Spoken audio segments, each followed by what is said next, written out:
E agora nós vamos falar dos efeitos negativos do trigo. Quem que não ama, né, gente, alimentos que tem trigo, né? Seja ele aquele pãozinho, aquele bolo para comer no café da manhã, um macarrão. O que acontece é que alguns nutricionistas acreditam que várias complicações do nosso organismo podem ser provocadas pela ingestão em excesso do trigo. Isso porque o trigo teve muitas mudanças nos últimos anos, né? E uma das principais partes do nosso organismo que pode ser afetada é o sistema digestivo. Então, para a gente entender melhor isso, hoje nós recebemos a nutricionista Ariane Gomes Silva Alcalde. Tudo bem, Ariane? Tudo bom? Seja bem-vinda, não tem mais? Obrigada. Eu vi a postagem sua no Instagram, por acaso comecei a ler e achei interessantíssimo esse assunto, porque você não está falando de engordar ou emagrecer, não está falando de carboidratos, está falando de efeitos no organismo que o trigo pode provocar por causa dessas mudanças ao longo dos anos. Exatamente. Eu já ouviu muito aquela frase da Bíblia, né? O pão nosso de cada dia nos dai hoje. Mas será que realmente o pão que a gente consome hoje é o mesmo que os nossos antepassados consumiam? Com certeza não, né? O trigo em si, ele sofreu muitas mudanças ao longo do tempo, né? O que acontecia? Os agricultores, eles visando aumento de produtividade e lucro, eles começaram a fazer alguns cruzamentos do trigo com outros grãos. E o que acontece? Mudou todo o DNA do trigo, né? Teve aumento da proteína mais conhecida, que é o glúten, né?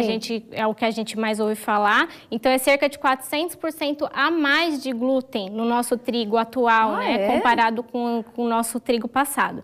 Então, o que alterou mais no trigo em si?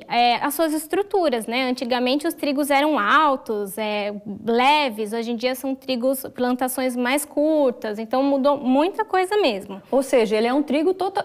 Eu posso dizer, então, que esse trigo que hoje eu tenho para comprar, ou seja, que é oferecido, ou que a gente come em alguns alimentos, não é mais, de longe, aquele trigo que a minha avó preparava o pão lá na casa dela, ou seja, na fazenda ou em casa. Não é mais esse. Não é mais esse, mudou totalmente. Olha então, só que interessante. Eu achei ótima essa explicação. E a gente não tem como se livrar disso, né, Ariane? Porque, na verdade, quem produz, eu acho que já vem aí dessa indústria, às vezes nem os próprios agricultores, mas os próprios grãos já vêm das empresas grandes, talvez modificadas, né? Exatamente. O que acontece, né? Ao longo dessa modificação toda, eles não pensaram em fazer um estudo com animais ou seres humanos para ver se o nosso corpo sofreria alguma mudança com a mudança do alimento em si, né? Então, o que a gente sabe? Que o DNA do nosso corpo, ele não mudou nada, só que os alimentos mudaram. Então, a gente não está adaptado, o nosso corpo ele reage contra, né, alguns tipos de mudança, principalmente essa quantidade exacerbada de glúten. Né? Então, é onde acontecem diversos distúrbios, né? Tanto digestivos, respiratórios, neurológicos. Então, até muitos neurologistas até fazem testes de retirada do trigo para ver se a pessoa muda um pouquinho alguns sintomas que ela tem, déficit de atenção, crianças, né, com problema também. Relacionado ao consumo do trigo. Também relacionado ao trigo. Olha que interessante. Você trouxe aqui uma mesa, né? Nem vou dizer que eu não como nada do que tem aqui. Só que não, né? Uma massinha, um sonho, um pão francês. E o esses macarrão. São com trigo branco. Esses são com trigo. O macarrão já é integral. Exatamente. Tem diferença do integral para o branco? Na verdade, não tem nenhuma diferença. Quando a gente ouve falar, o que a gente ouve falar muito, na verdade, é que a gente tem que consumir mais o produto integral do que o produto refinado, porque ele é melhor para a saúde. Porque ele tem mais nutrientes, não seria isso, na verdade, é porque ele tem mais fibras, mas o efeito que ele tem dentro do meu corpo é o mesmo do que o refinado. Entendi, ou seja, eu vou estar incluindo a fibra, sim, que é positivo. Exatamente. Que não tem no branco, mas os efeitos negativos são os mesmos. São os mesmos. Então, é a mesma coisa de eu comer um pão branco e eu comer um pão integral. O efeito que eu vou ter no meu corpo é o mesmo. O efeito negativo. Eu vou ter o positivo, que é ali a proteína, a fibra. Exatamente. Mas o efeito negativo, que eu não tenho como separar os dois, vem junto. Vem junto, porque o trigo, a gente tem dois fatores, né? O fator que a gente fala que é a parte que engorda, que é o carboidrato que possui no trigo, né? A gente chama de amilopectina A, um carboidrato de rápida absorção. Entendi. Então, ele vira açúcar rápido no meu sangue. Ele não é um carboidrato bom, vamos dizer. Não, ele vira muito rápido açúcar no meu sangue. Então, vem um hormônio chamado insulina, que o nosso pâncreas produz, e é a vassourinha, né? Ele limpa aquele açúcar do meu sangue e manda para a célula. Então, se a gente come excesso de trigo o dia inteiro, a gente vai ter a insulina trabalhando o dia inteiro para limpar esse sangue. Tanto que hoje os diabéticos, né, eles não aliam tanto ao consumo do açúcar, mas principalmente ao consumo do trigo por causa disso, né? Exatamente. Aí o que acontece, né? Quando ela limpa, o nosso corpo ele não precisa de tanta glicose assim. Ele tem um estoque, digamos, pequeno. Considerável. Exatamente. Depois que a célula enche, o excesso é transformado em gordura. Então, é armazenado no principalmente na nossa parte abdominal, né? Entendi. Que é onde a gente tem os grandes problemas cardíacos, né? Porque quanto maior a região abdominal, mais problemas cardiovasculares a gente vem a ter. Você trouxe aqui, ó. Ah, você trouxe algumas farinhas para substituir. Seriam as substituições, né? As opções que a gente tem para poder trocar um pouquinho esse trigo. Vou fazer um bolinho, vou fazer um pãozinho, quero comer uma massinha, eu tenho essas opções. Isso, aqui a gente tem, né, a farinha de trigo, a farinha de coco, desculpa, a farinha de banana verde, a farinha de amêndoa, a farinha de maracujá, a gente tem diversos outros tipos de farinha, né? Essa daqui, por exemplo, a farinha de amêndoa, ela é para quem pode virar.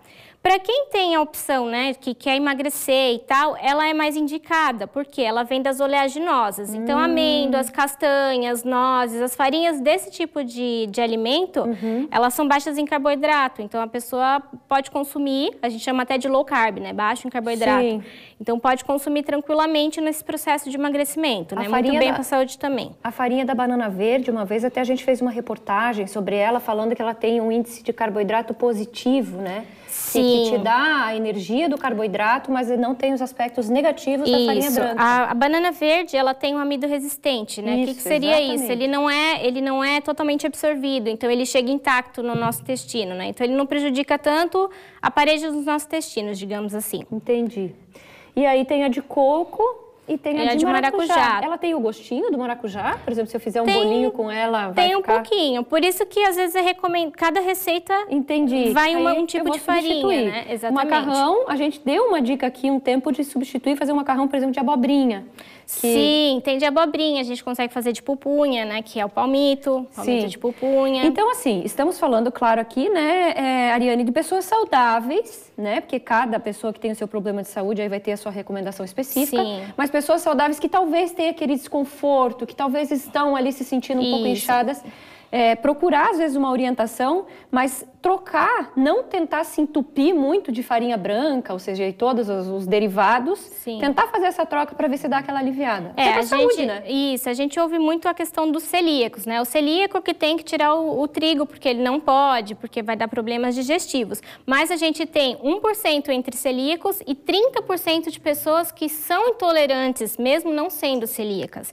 Então, às vezes, a gente tem alguns resultados, às vezes, enxaqueca, renites, problemas digestivos. A gente pode fazer um teste ali de retirada do trigo para ver se já não dá uma melhorada. Olha só que pode estar relacionado. Muito bom. Obrigada, Ariane, Imagina. por falar essas coisas importantes, né, relacionadas à saúde. Eu confesso que eu fico um pouco triste, né, de ouvir isso, porque vamos falar sério, um pãozinho francês. Mas a gente não está falando de cortar de tudo, né? Não. Um pãozinho francês, 2 dias ali da semana, tira aquele miolinho, né?